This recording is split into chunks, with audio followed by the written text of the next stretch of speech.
కథాశ్రవణంలో ఈరోజు చదువుల బాబు మామయ్య మనందరి కోసం మరో మంచి కథ పంపించారు.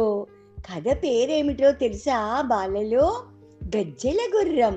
కథ పేరు చాలా బాగుంది కదూ. మరి గజ్జెల గుర్రం కథ అందరం కలిసి విందామా?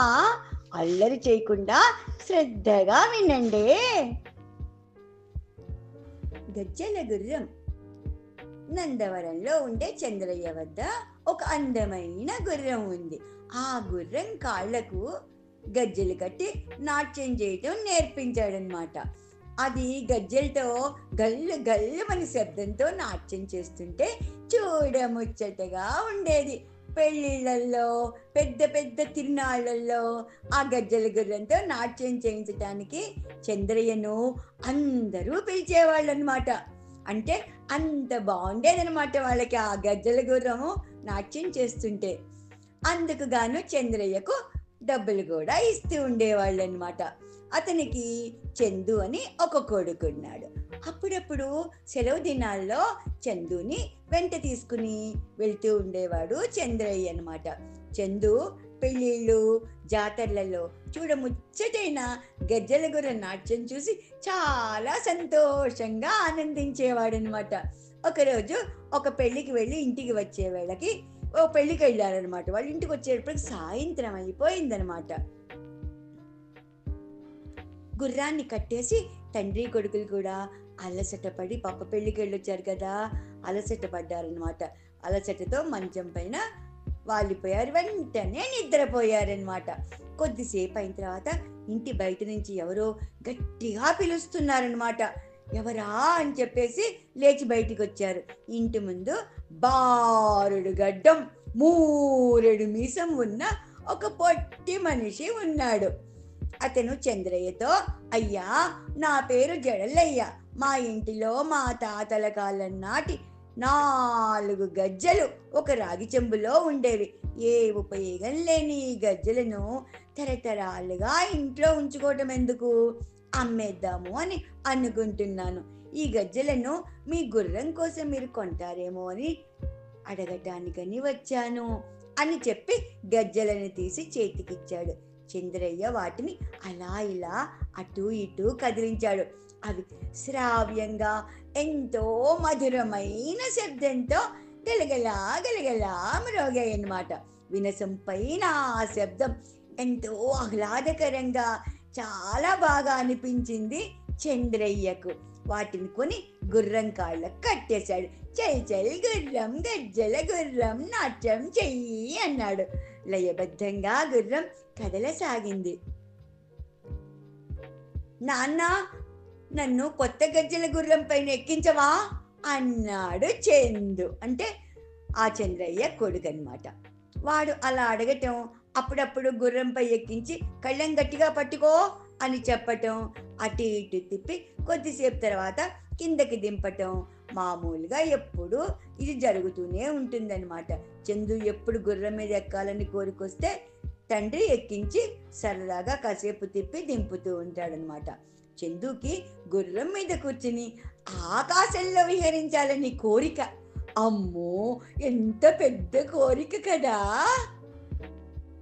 గుర్రం మీద కూర్చోగానే ఎప్పటిలాగే చల్ చల్ గుర్రం, గజ్జెల గుర్రం, ఆకాశంలో ఎగురుతామా అన్నాడు. అంతే, గుర్రం గజ్జెలను గల్లు గల్లున కదిలించి మెల్లగా పైకి లేచింది. చందు ఆశ్చర్యంగా ఆనందంగా కిందకు చూశాడు.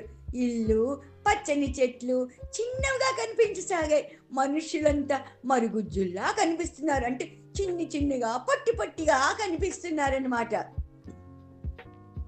అందరూ విచిత్రంగా పైకి చూస్తున్నారు.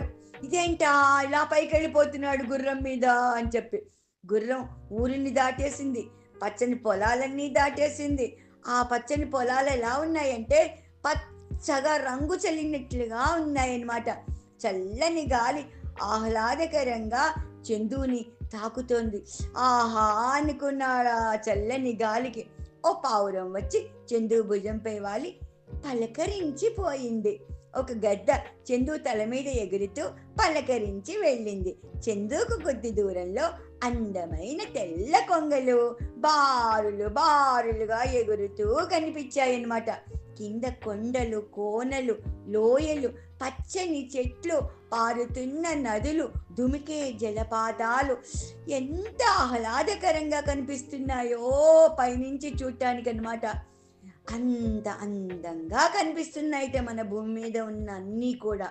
గుర్రం మెల్ల మెల్ల మెల్లగా పైకి పైకి పైకి పైకి వెళ్ళిపోతోందనమాట.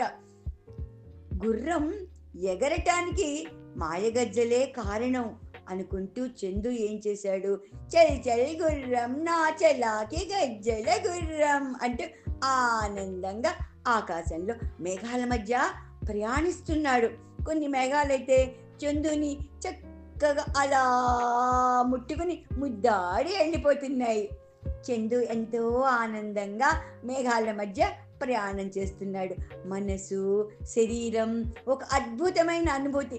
ఆహా, నేను కదా ఈ గుర్రం మీద ఆకాశంలో తిరుగుతున్నాను, మబ్బులు ఎంత చక్కగా వస్తున్నాయో నా దగ్గరికి అని అనుభూతితో తేలిపోతోందన్నమాట మనసు, శరీరం కూడా చందుది.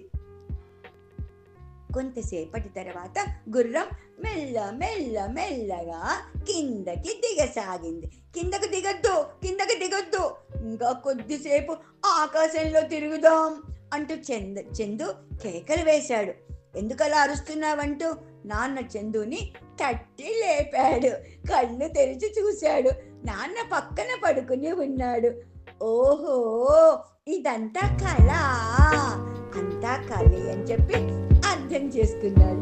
తన అందమైన కళ గురించి నాన్నకు ఎంతో చక్కగా చెప్పాడనమాట. నాకు గుర్రంపై కూర్చుని ఆకాశంలో ఎగరాలని ఉంది నాన్న అని ఎప్పుడు అంటూ ఉంటావు కదా చందు. ఆ కోరిక నీలో బలంగా ఉందన్నమాట. మనసులోని ఆ కోరిక నీకు కలగా వచ్చింది. నీ కోరిక తీరింది కదా అన్నాడు చంద్రయ్య. నాన్న, మళ్ళీ ఇలాంటి కళ రాదా అడిగాడు చందు. ఎందుకు రాదు? పడుకునే ముందు కళ్ళు మూసుకుని నిద్ర పట్టే వరకు ఈ కళను గుర్తు చేసుకుంటూ నిద్రలోకి జారుకో. ఏదో ఒక రోజు మళ్ళీ గజ్జల గుర్రంపై ఎగురుతావు. ఈ కోరికలాగానే బాగా చదువుకుని ఉన్నత స్థాయికి చేరుకోవాలనే కోరికను కూడా బలంగా పెంచుకోవాలి.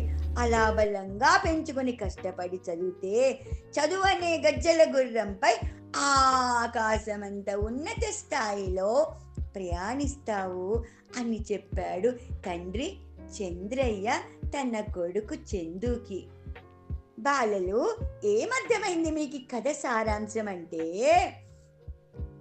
ఎప్పుడు అక్కడికి వెళ్ళాలి, ఇక్కడికి వెళ్ళాలి, ఆ సినిమాకి వెళ్ళాలి, ఆ గుర్రం ఎక్కాలి, ఇలా ఊహాలోకంలో ఉంటారు కదా. అదే ఊహాలోకంలో మీరు వీటితో పాటుగా నేను బాగా చదువుకోవాలి, నేను చాలా గొప్పవాడిని అవ్వాలి అని కలలు కంటూ ఉండాలి. కల కంటే కాదు నాన్న, కష్టపడి కూడా చదవటం నేర్చుకోవాలి. అప్పుడు జీవితం అంతా పూలరథంలానే ఉంటుంది కదా. అప్పుడు ఆ కష్టపడి ఆ చదువు అనేటటువంటి చదువుకుంటే ఉన్నత స్థాయిలో ఉండటం, అదే గజ్జల గుర్రంపై ఆకాశమంతా ఎగురుతున్నటువంటి ఉన్నత స్థాయి, అందమైన జీవితాన్ని అనుభవించవచ్చు కదా. కాబట్టి బాలలు, కష్టపడి చదువుకోండి. గజ్జల గుర్రంపై కూర్చుని ఎగిరినంత ఆనందం కలుగుతుందమ్మా బాగా చదువుకుంటే. సరేనా? అందరికీ అర్థమైంది కదా కథ? కథ కంచికి మనం ఇంటికి.